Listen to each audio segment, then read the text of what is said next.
Unease in APC over Tinubu's running mate.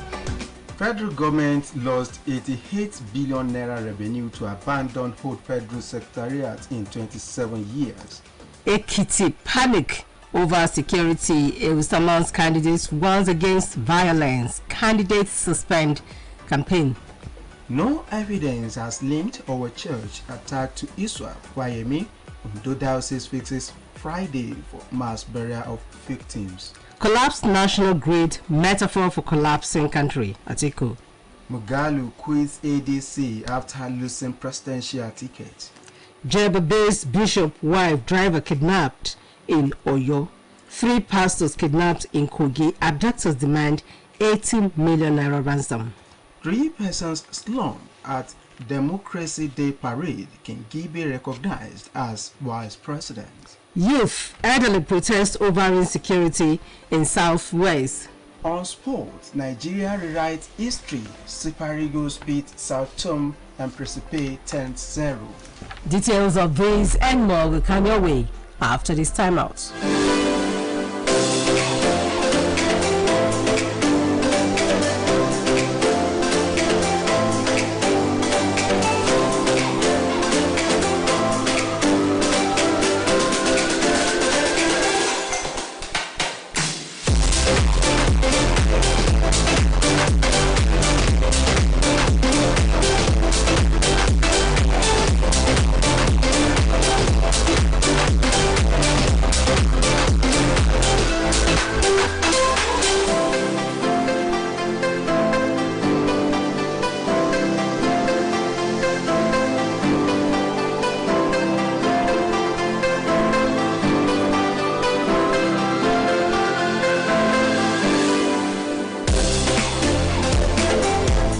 Thanks for joining us on today's edition of Headlines. My name is Oluchi Amuda. With me is Nathaniel Oyegoke. Good morning. There is a news in the All Progressives Congress APC over the choice of running mate to its presidential candidate for the 2023 poll. Senator Bola Tinubu following the suggestion for a Muslim ticket in certain quarters. The situation is occasioned by the preponderance of individuals and caucuses in the party opposed to the option for the February 25 presidential poll. Though the top echelon is keeping sealed lips on the matter, it was gathered that the issue is putting pressure on the major stakeholders of APC, as those opposed to the idea spoke to the immediate and long-term implications for the party.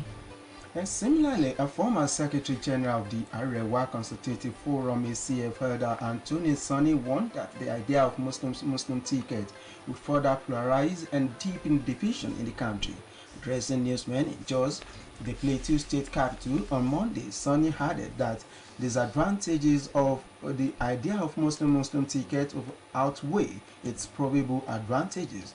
He heard that such could even be interpreted as a ploy to Islamize the country, noting that the federal character provision in the nation's constitution underlined that no group should dominate in the interest of unity of the country. Still talking politics, there is panic among stakeholders and the political circles of Ekiti State, especially in the camps of candidates over issues of security 5 days to the governorship poll.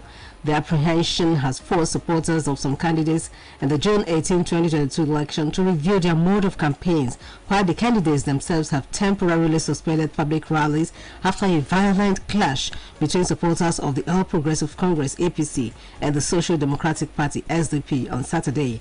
Some suspected thugs engaged in sporadic shootings in Itajo Ekiti and Ado Ekiti, leaving many wounded, and one Tokme Ajayi, a member of the APC, killed. It was gathered that the frightening dimension of the politically motivated violence in Ekiti State lately led the area of Ado Ekiti, Oba Rufus Ajay Rube, to summon a meeting with all the candidates and other party leaders to arrest the menace.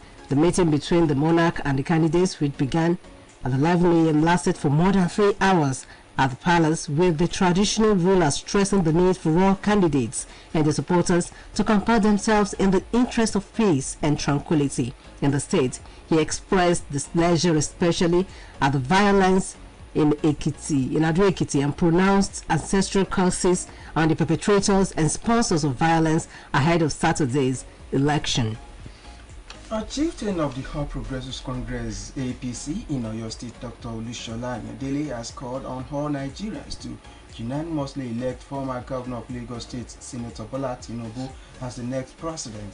He said Tinubu deserved the mandate to succeed President Muhammadu Buhari in view of his track record, patriotism, and competence. He added that Tinubu is not only a national figure but also an experienced Democrat and patriotic administrator.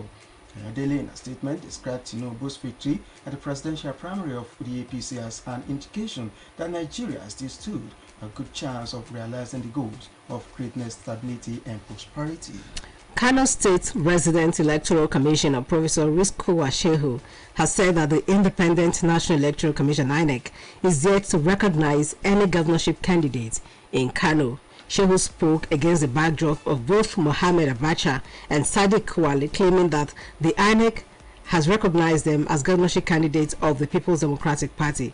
Speaking, Shehu said the political parties are yet to inform the commission of the standard bearers. He said political parties had a window of submitting their presidential and governorship candidates and running mates on or before June 17, 2022. He added that the commission at the state level does not recognize candidates of political parties. And still in politics, a former governor of Enugu State and senator representing Enugu East in the Senate, Dr. Chimaroke Namani, has submitted if the country were running a parliamentary system of government, a vote of no confidence would have been moved on the All Progressives Congress APC for non-performance. According to Namani, the motion of the sack of the APC administration will have been premised on ceaseless amount of loans, rising unemployment, skyrocketed foreign exchange, inflation, insecurity, labor unrest, lack of infrastructure that have brought the nation's economy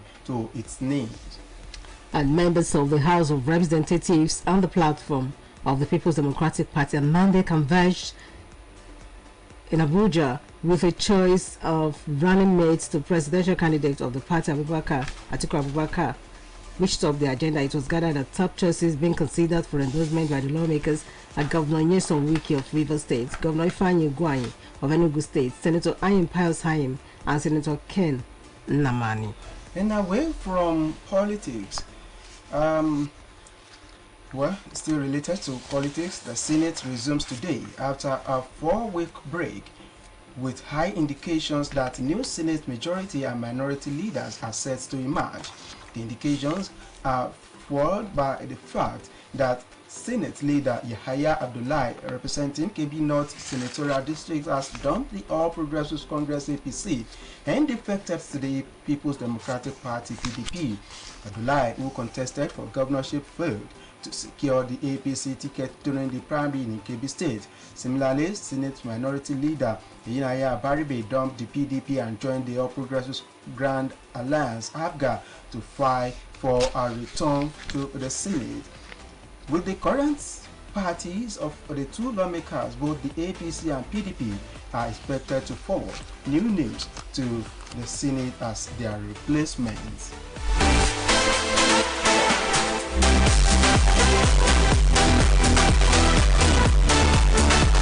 College of Arts and Science and D'Amico Montessori International School, Cali.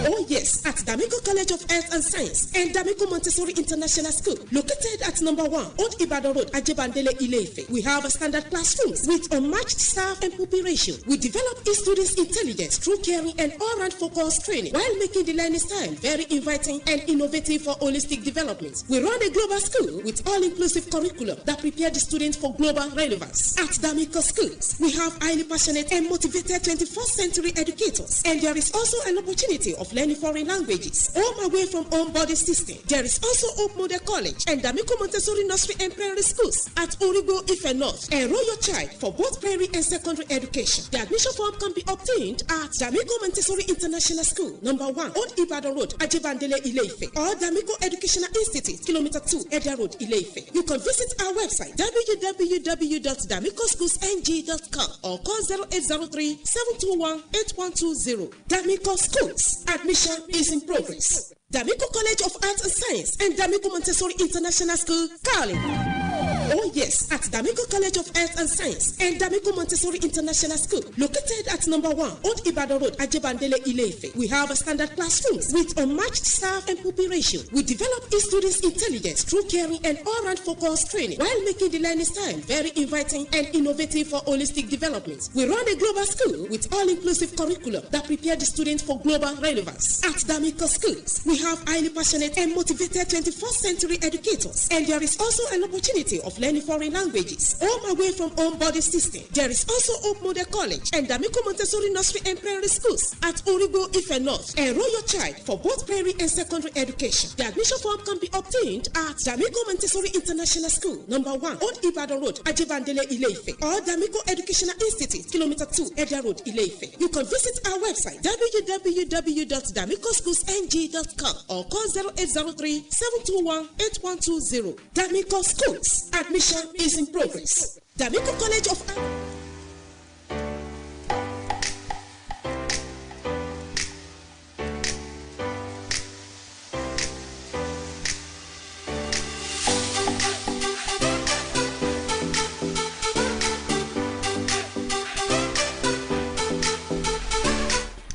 Well, there has been an apprehension and panic as reports keep on filtering from Ekiti State as regard the preparation towards the 2022 election. This has forced some supporters of some candidates in the June 18, 2022 election to review their mode of campaigns. We want to listen and hear your opinion, listeners at home. Your call and advice to the supporters of political leaders, the parties, supporters, candidates to tread softly as the Ekiti governorship election holds this Saturday. Remember that Osun will as well hold its own governorship election come July 16. So let's hear your view on some of the apprehensions, on apprehensions and panic that has emanated from Ekiti State that has been causing unrest among the residents of Ekiti State. Yes, and the number to dial is 0818-777-5777. Yes, our focus on your view segment this morning is how to curb political violence in relation to the Ekiti State governorship election. The number once again is 0818-777-5777. We have a call on the line. Hello, good morning. Good morning. Good morning, sir. Alaji Okuta Wadidiki from Okibale. You see, in our campaign, democracy is about choices. There should be no violence, no wild west. Politics should not lead to rancor, character assassination, foul languages, fallacies, and party sentiment must all be avoided. Our politicians should not be desperate in the spirit of serving the people. Campaign issue should be focused on the state of economy. Good morning. Thank you. Hello, good morning. Hello. Good morning, sir. Good morning, sir.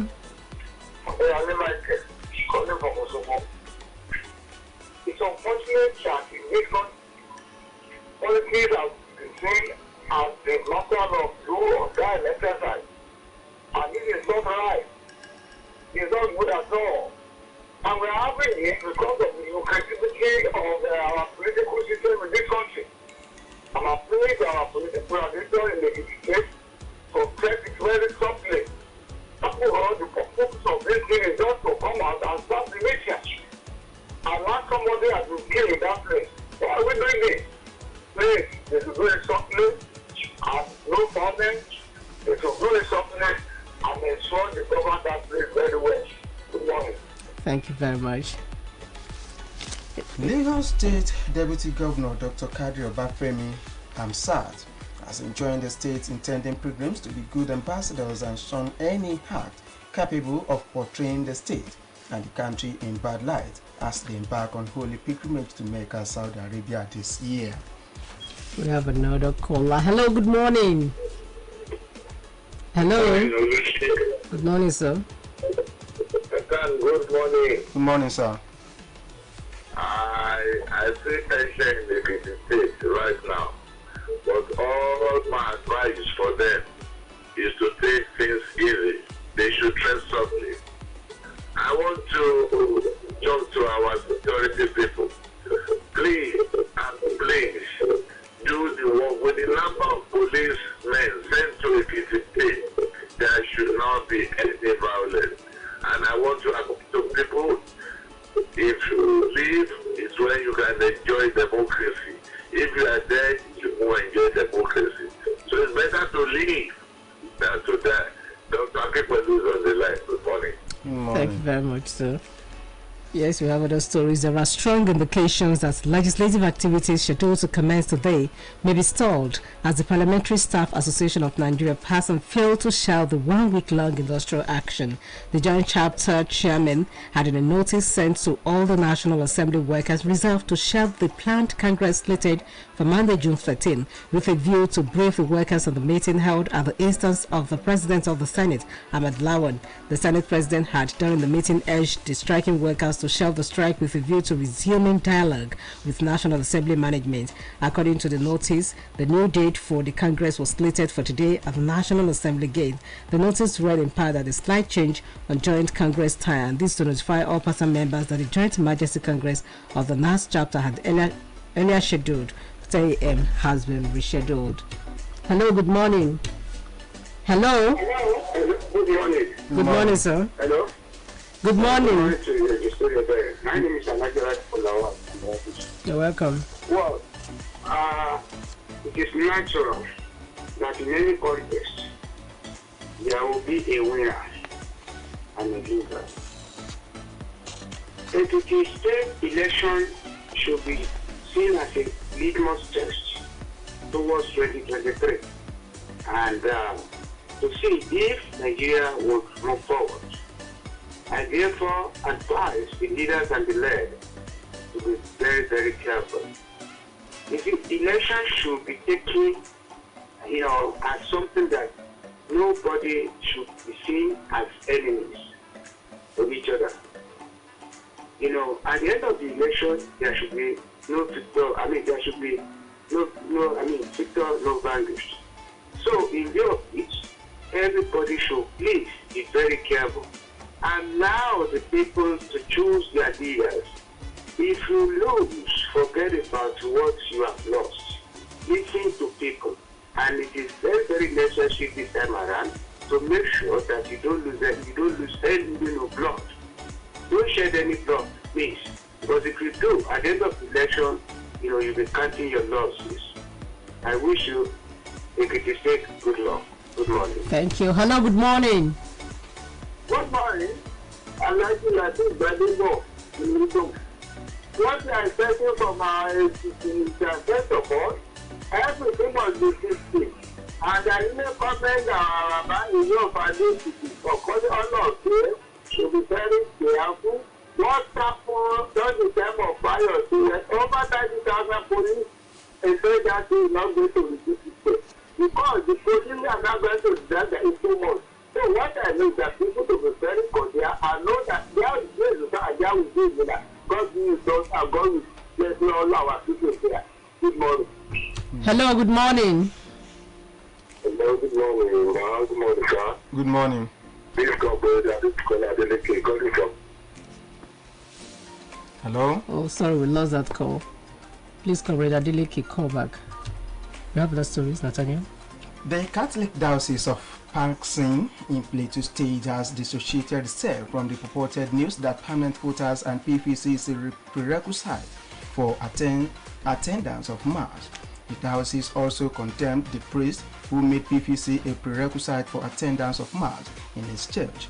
A video went viral on social media on Sunday showing a Catholic priest in one of the churches under the diocese sending members of the church who have no PVC back home. Meanwhile, Ekiti State Governor Kayode Fayemi has described the claims linking the Islamic State's West African province, ISWAP, to the church attack in Owo as mere speculation. He stressed that no evidence has confirmed that the group was responsible for the attack, which claimed many lives and left several others injured.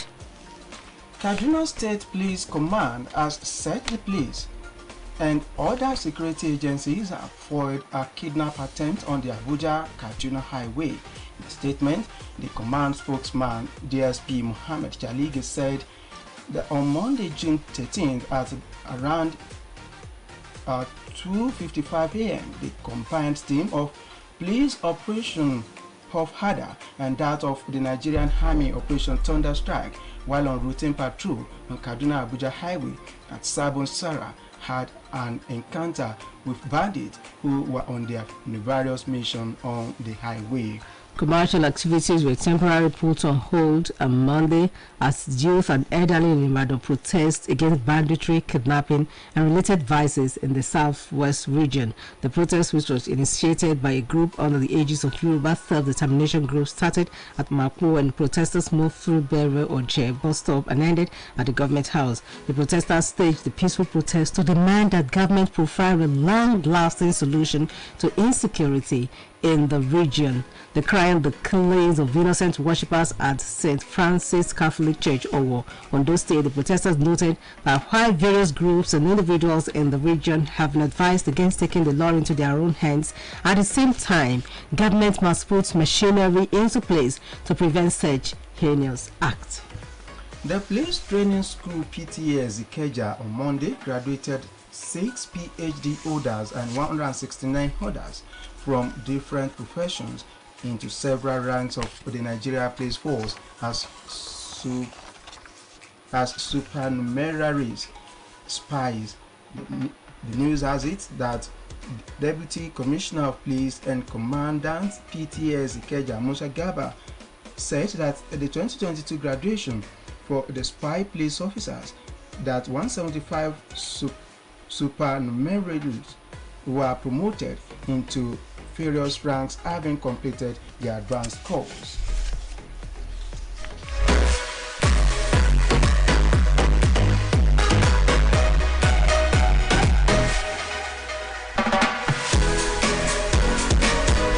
And on sports, 62 years on, a chapter was added to the history of Nigerian football on Monday as Nigerian Super Eagles under a new manager, Joseph Asairu, spanked Sao Tome and Principe 10-0 in a 2023 African Cup of Nations qualifier decided at the Stade de Guerre, Morocco.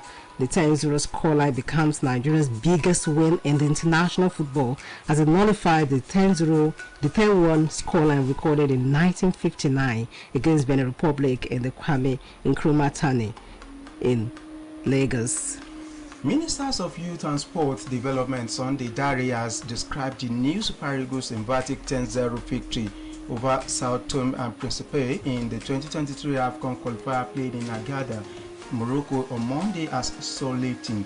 The Eagles took their opponents to the cleaners in a devastating manner to position themselves at the top of Group A with the maximum 6 points from 2 games and a very healthy goal difference of 11.